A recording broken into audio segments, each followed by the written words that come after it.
Hello and welcome to the latest Viewers Collections video. So this time we've got three fantastic collections for you to have a look at, and the first one is from Nicholas Royle. So Nicholas is basically, he's an author and he's recently published a book called White Spines, which is putting down all his collecting adventures. Now Nicholas predominantly collects the Picador white spined books. Now Picador was an offshoot of Pan Books, one of their imprints, which started back in 1972.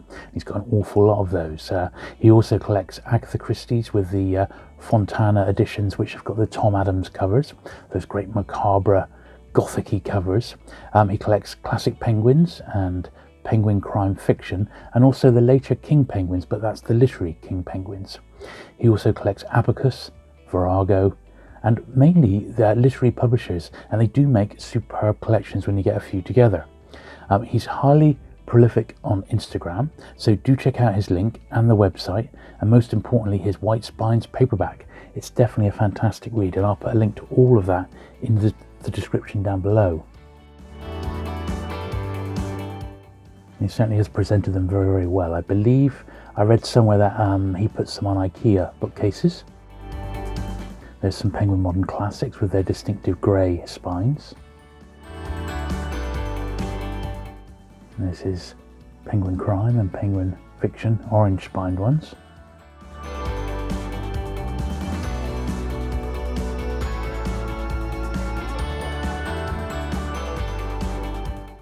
There's a nice Shakespeare editions there. I think they're late 60s, early 70s Shakespeare's from Penguin. More white spines.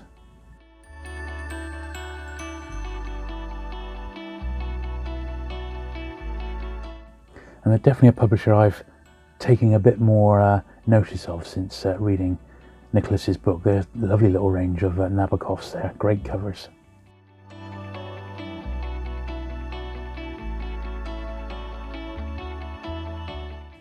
As are those Iris Murdoch editions. I think they're late 70s, early 80s editions. Very, very good.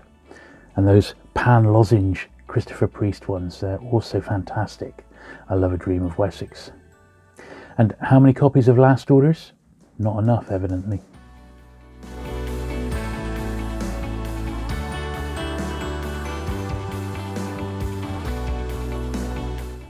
Yeah, fantastic to see all these. And there's lots more on Nicholas's very entertaining Instagram feed, so I do suggest you check that out.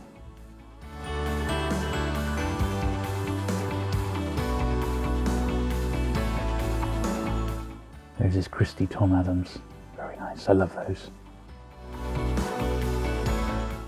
And there is the book White Spines, which I couldn't put down until I'd finished it. Highly recommended if you collect books.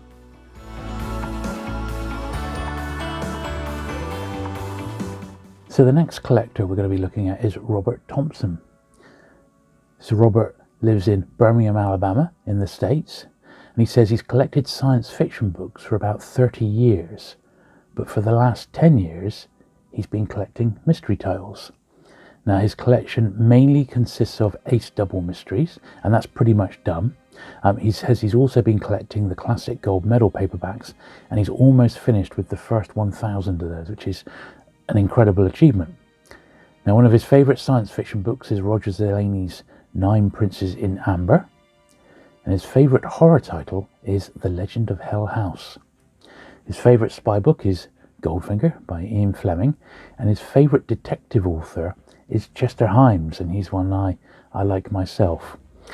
His favourite noir is The Killer Inside Me by Jim Thompson, which is indeed an absolute classic.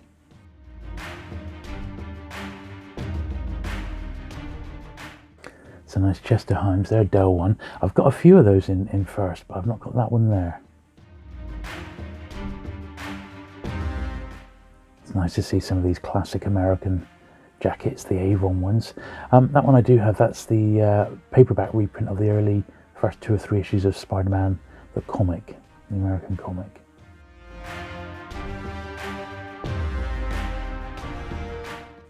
Nice to see that. That's an American Pan on an import with a 50-cent sticker. Don't often see those.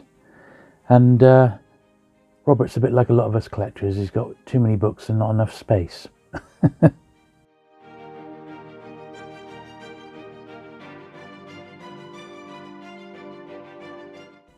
but certainly a lot of these you just don't see them over in the UK, and if you do, they're quite pricey.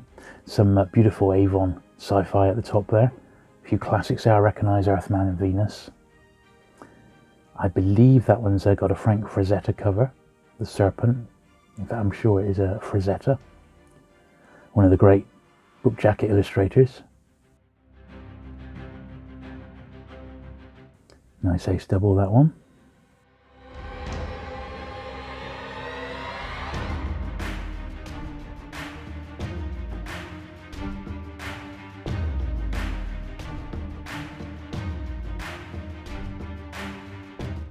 The other thing about Robert's collection is they are in fantastic condition. The books are really, really nice.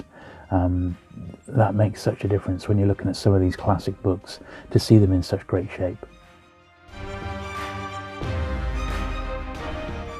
It's a British one there, New English Library, Monster Club. It's a Midwood, quite a collectible publisher these days.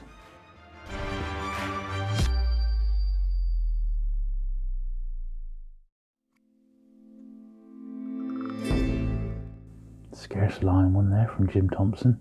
That's a few pennies, I can tell you.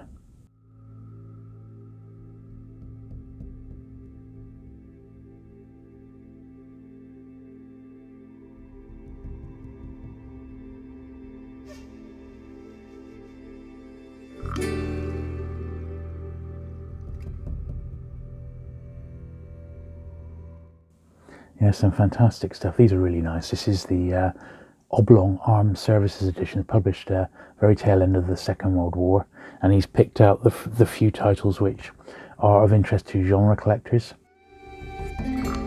That one in particular is probably the most expensive Armed Services edition out there. Very, very nice indeed. Another expensive book, that, The Price of Salt.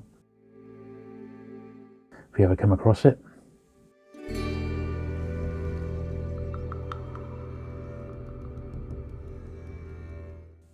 Yes, some very, very nice books there, Robert. Thank you for sharing those with us.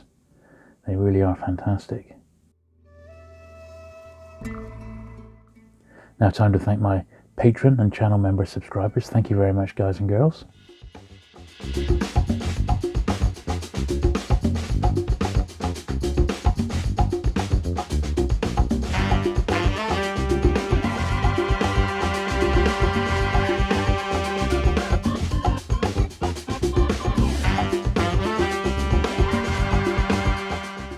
So our final collection today is a friend of mine called Dave Stevens, and Dave says, I'm a university and college lecturer specialising in business, economics and finance subjects, and I have delivered courses across the southwest of England and occasionally beyond.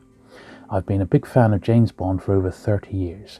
I'm a collector of James Bond memorabilia and have specialised in more recent years on printed ephemera, books, comics, magazines, fan club publications, fanzines and the like.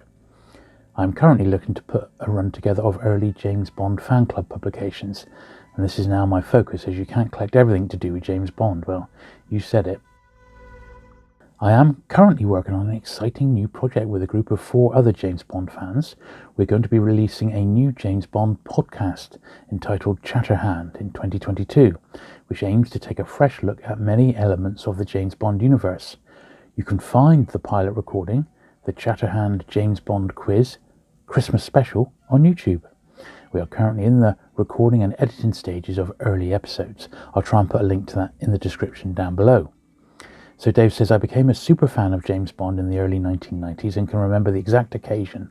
I was a teenage lad and was staying away from home with my aunt and uncle in Brighton. They were out of the house quite a bit, and this was before the age of mobile phones and streaming services, so I was a bit bored. They had a modest collection of VHS tapes which contained 4 James Bond films, and I watched them all over the period of a few days and loved them. And my aunt informed me that there were many of these James Bond films and books, and so began the hunt. I used the rest of the time away to hunt around the shops of Brighton, buying up any cheap Bond videos I could find, as well as Fleming, Gardner and non-fiction books. I returned home with a suitcase full of James Bond items, and my mum suggested I join the fan club, and the rest is history.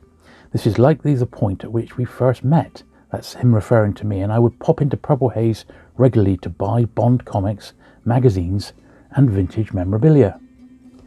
My favourite Bond books are the original non-fiction books that I purchased, as I learned so much about the world of James Bond from these books. Bearing in mind this was largely in a pre-internet era, I would cite The Incredible World of 007 by Philip Lisa and Lee Pfeiffer, also The James Bond Bedside Companion by Raymond Benson. My favourite novel is Ian Fleming's Moonraker, but I must say that Anthony Horowitz is doing a marvellous job currently. I'm not great at remembering cool finds.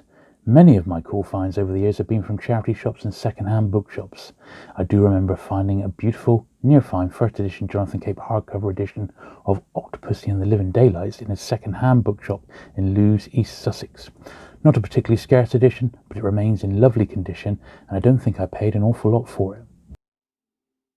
So once again, thank you very much for these 3 collectors for sharing their collections with us. If you'd like to share yours, do drop me a line at julesburt@gmail.com, and I'll add you to the next video. Thanks very much for watching today. Do hit the subscribe button if you've not already, and I'll look forward to seeing you again very soon. Bye.